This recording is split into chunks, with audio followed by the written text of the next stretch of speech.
हम और भी बातें सुनेंगे प्रधानमंत्री की, लेकिन अब बातचीत की शुरुआत करते हैं। हमारे साथ है संस्कृति स्कूल की प्रिंसिपल शिल्पा देसाई और श्री राम यूनिवर्सल स्कूल की डायरेक्टर प्रिंसिपल ज्योति गुप्ता।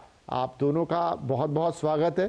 तो शिल्पा जी, आप ये बताइए कि प्रधानमंत्री ने बहुत सारी अलग अलग बातें यहाँ कही हैं, अलग अलग आयाम की कही हैं कि कैसे खुद को मैनेज करना है, कंपटीशन से कैसे डील करना है। एक तरफ प्रधानमंत्री ये भी कह रहे हैं कि कंपटीशन फेस करना आना चाहिए, क्योंकि जब तक आप अपने आप को कंपटीशन के लिए तैयार नहीं करेंगे तब तक जीवन में आगे नहीं बढ़ पाएंगे। दूसरी तरफ वो ये भी कह रहे हैं कि आपको अपने अच्छे दोस्त बनाने हैं, अपने से बेहतर दोस्त बनाने और उनके साथ कोई प्रतिस्पर्धा नहीं करनी, बल्कि उल्टा उनसे इंस्पायर होना है। ये दोनों बातें एक साथ हम बच्चों को कैसे बताएं? बिल्कुल, आप सभी को शुभ संध्या। आदरणीय प्रधानमंत्री जी विद्यार्थियों को सदा ही प्रेरित करते हैं और ये जो कंपटीशन का उन्होंने बोला है, तो बिल्कुल सही बोला है, क्योंकि जब हम अच्छे दोस्त हमारे साथ होते हैं तो उससे काफी अच्छा प्रभाव भी पड़ता है। और हम जैसे पीयर टीचिंग बोलते हैं, हम बच्चे जो है एक दूसरों को प्रेरित करते हैं। मुझे और एक चीज पर गौर करना है कि आज जब एक बच्चे ने परीक्षा पे चर्चा के वक्त एक बच्चे ने स्वास्थ्य के बारे में पूछा प्रधानमंत्री जी को, तो उनका जो जवाब था वो मुझे बहुत ही छू गया। उन्होंने जैसे बोला कि जैसे हम सेल फोन्स को रिचार्ज करते हैं, उसी तरह हमें खुद को भी रिचार्ज करना बहुत ही जरूरी है।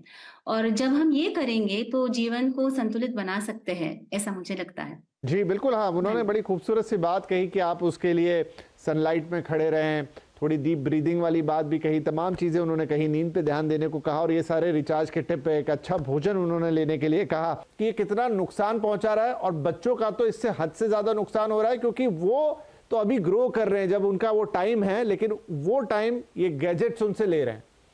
इसे कैसे कंट्रोल करें? बिल्कुल सही आदरणीय प्रधानमंत्री जी ने कहा है, नो गैजेट जोन जो उन्होंने बोला है, तो उसके लिए हमें सबने प्रयास करना चाहिए।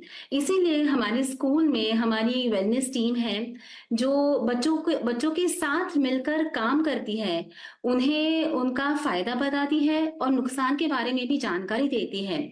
ना केवल बच्चों के साथ, लेकिन जो हमारे अभिभावकों के साथ भी हम उनके साथ जुड़कर काम करते हैं और विभिन्न स्तर पर काम करते हैं, जहां हम उन्हें बताते हैं कि हम कैसे गैजेट हमारी जिंदगी में जो बहुत एक इम्पोर्टेंट महत्वपूर्ण चीज है, उसका सही इस्तेमाल कैसे करें।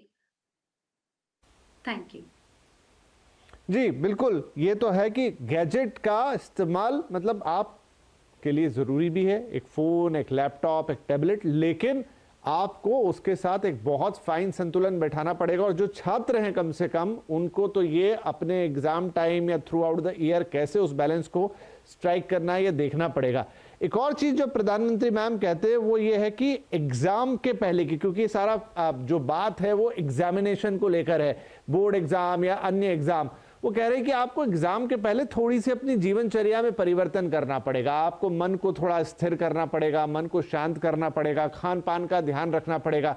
आप खूब पढ़ाई करें, लेकिन ऐसा ना हो कि रात रात भर जग कर अपना पूरा स्लीपिंग पैटर्न ही बिगाड़ लें, आप खान पान का पूरा नियम ही उल्टा कर दें, क्योंकि ये लॉन्ग टर्म में या फिर आपके एग्जाम के पॉइंट ऑफ व्यू से आपको नुकसान पहुंचाएगा। और हम देखते हैं अक्सर छात्र मतलब वो अच्छे के लिए सोचते हैं शायद कि मैं ज्यादा पढ़ लूं, ज्यादा नंबर आ जाएंगे, लेकिन ये प्रैक्टिस बहुत अच्छी साबित नहीं होती ठीक एग्जाम के पहले।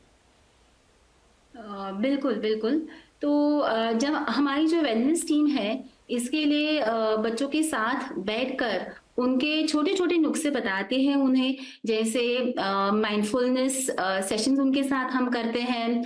एक रूटीन अगर बच्चे बनाएं और ये रूटीन अगर बहुत ही कंसिस्टेंट या हर रोज हम उसको फॉलो करते हैं, तो एक अलग सा एक डिसिप्लिन जिंदगी में हमारे आएगा, हमारे बच्चों के जिंदगी में आएगा और वो ज्यादा ईज में रहेंगे, कंफर्टेबल रहेंगे एग्जाम देने के वक्त। शिल्पा मैम, एक प्रधानमंत्री ने कहा कि इन दिनों बच्चों की लिखने की आदत छूट रही है। उन्होंने कहा आप लिखने की अलग से प्रैक्टिस करें क्योंकि एग्जामिनेशन में वही आपके काम आएगी। तो हम समझते हैं कि बीच में जो एक 1.5-2 साल का कोरोना काल निकला, उस दौरान जिस तरह से पढ़ाई हुई तो बच्चों का टच खत्म हुआ, लेकिन क्या अभी भी वहां पर थोड़े प्रॉब्लम्स हैं, स्ट्रगल हैं? मैं बहुत तो नहीं कहूंगी यहाँ। हाँ, लेकिन जो एक समय जो दिया जाता है क्वेश्चन पेपर जो सॉल्व करने के लिए, जो टाइम लिमिट होता है, उसके अंदर अगर बच्चों ने पेपर लिखना है तो उसके लिए प्रैक्टिस जरूरी है, ऐसा मुझे लगता है। और जब बच्चे लिखते हैं तब पूरा उनके जो फाइन मोटर स्किल्स है उसमें इन्वॉल्व होते हैं, और वो ज्यादा याद रखते हैं जो इम्पोर्टेंट कॉन्सेप्ट्स हैं जो क्लास में सिखाए गए हैं। और इसीलिए हम एक बच्चों को बोलते हैं टाइम लिमिट जो है दिया है उसमें आप ज्यादा से ज्यादा लिखने की प्रैक्टिस करिए। और जो क्वेश्चन पेपर्स है अगर उनको सॉल्व करने के अगर हम आंसर दे दे तो जब एक्चुअल एग्जाम्स होंगे तब उन्हें जैसे आदरणीय प्रधानमंत्री जी ने कहा है उसके लिए अलग से कुछ प्रैक्टिस करने की जरूरत नहीं है, या तनाव लेने की जरूरत नहीं है, ऐसा मुझे लगता है।